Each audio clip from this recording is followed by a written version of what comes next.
Hey guys, Micah here from EbikeSchool.com, and today I'm going to be showing you how to build a fast electric bicycle. I'm going to be building one that will get up to hopefully around 40 miles per hour or so. Now, before we begin, a quick safety warning. This can be dangerous. Please do not attempt to build a fast e-bike like this unless you have previous experience building custom electric bicycles, and actually it'd be recommended to have some experience riding scooters or a light motorcycle as well. Now, if you do not have experience building custom electric bicycles before, please start by building something just a little more reasonable.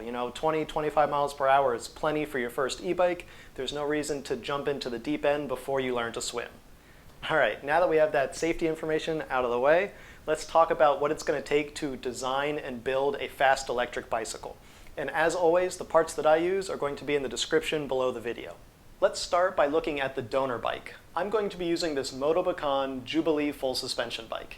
I chose this one specifically because it's a pretty good balance between price and quality. At about $600, it's not going to break the bank, but it's also not going to break into pieces either.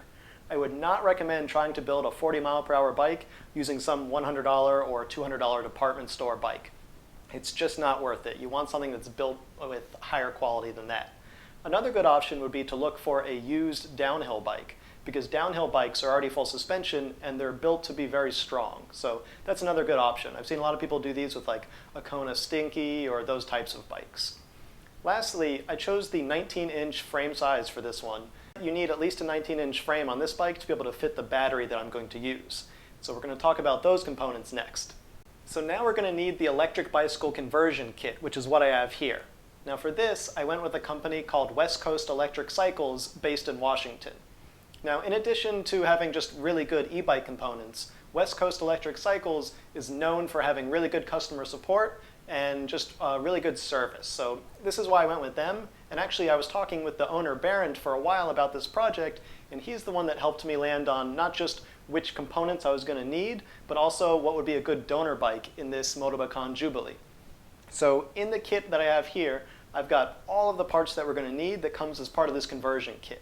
It's got, of course, our hub motor, but it comes with also the controller, the cycle analyst, the torque arms, the freewheel, the throttle, and most importantly, the battery. It comes with a 48-volt, 15-amp-hour battery based on Samsung 30Q cells. So let's open this up and take a look at all these pieces we're going to use.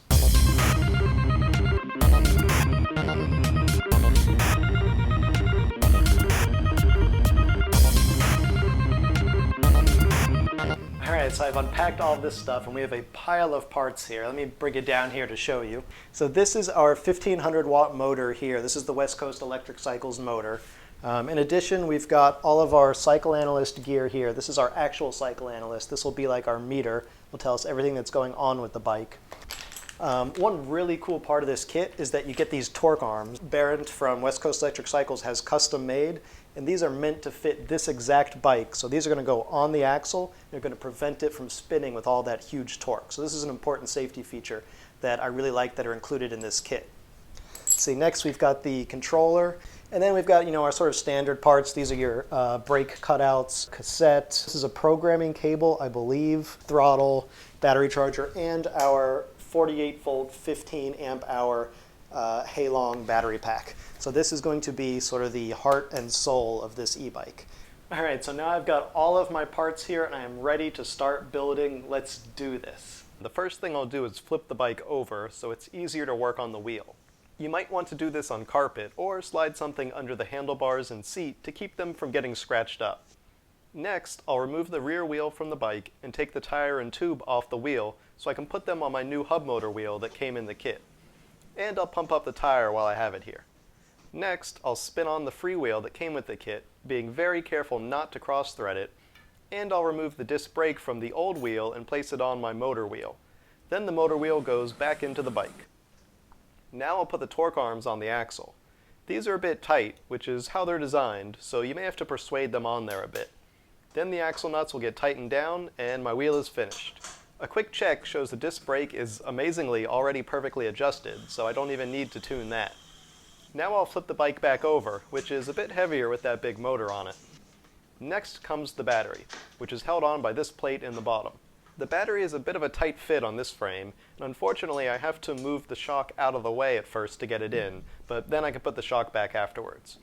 I would normally bolt this plate to the water bottle bosses, but the holes don't line up with them on this frame, so I'll just drill and screw right into the frame, but you can also add riv nuts here too. Finally, the battery pack slides in and I can lock it in place. Now I can mount all of the other bits and pieces on the bike. The controller goes underneath the down tube, and the cycle analyst mounts to the handlebars. I'll remove the bar ends so I can slide on my throttle, followed by the plastic spacer, and lastly the half grip. Now I'll flip the bike back over, which is definitely heavier at this point with all of those parts on it. From here, it's just making wire connections and dealing with cable management. I'll zip tie the wires down to the frame, then connect the motor's sensor wires and phase wires to the controller, followed by the battery connector, the cycle analyst connector, the throttle's on and off switch, the 3-speed selector switch, and the extension wire for the throttle, which will run back up to the cycle analyst.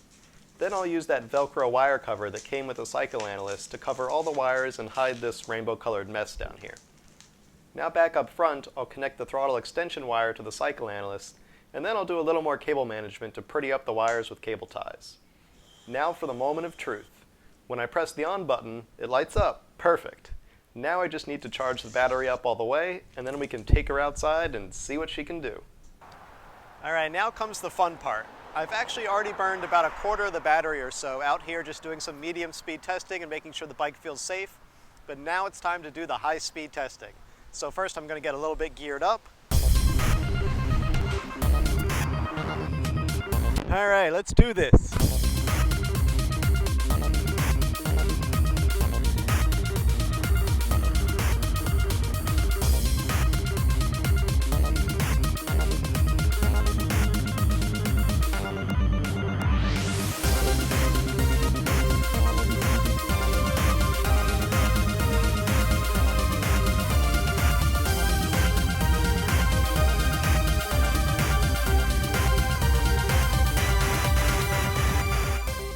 Alright, after action report. Now the bike worked great. I'm super pleased with how it turned out. It's nice and comfortable with the suspension. It was really fast, but the important question is, how fast was it? To monitor the speed, I was using a chest-mounted GoPro knockoff, this thing. So the problem was I was using this to monitor the cycle analyst and record the speed, but sometimes it was kind of like flopping down, and I had some camera issues just keeping the thing always on there. So the highest speed that it recorded in real time was I think about 57.5 kilometers per hour. But looking back at what the cycle analyst logged, I see I got up to as high as 59.6 kilometers per hour, which is equal to about 37 miles per hour. So 37 miles per hour, that's fast, but it's not the 40 miles per hour I was looking for. And I think there's a couple of things I can do to get that last little bit. Now, first of all, I think the main issue I was running up against was basically wind resistance, and that it takes a lot of power to get going past those speeds when you're up above, 30, 35 miles an hour. So I was pegging the current at about 28, 29 amps, which that's a 30 amp controller, and so that's just about hitting the max amps that the controller can output. So by using a higher current controller, I might be able to draw more power and push past that wall of where the wind resistance is sort of limiting how fast I can go with that much power. The second thing I can do is switch from a 48 volt battery to a 52 volt battery.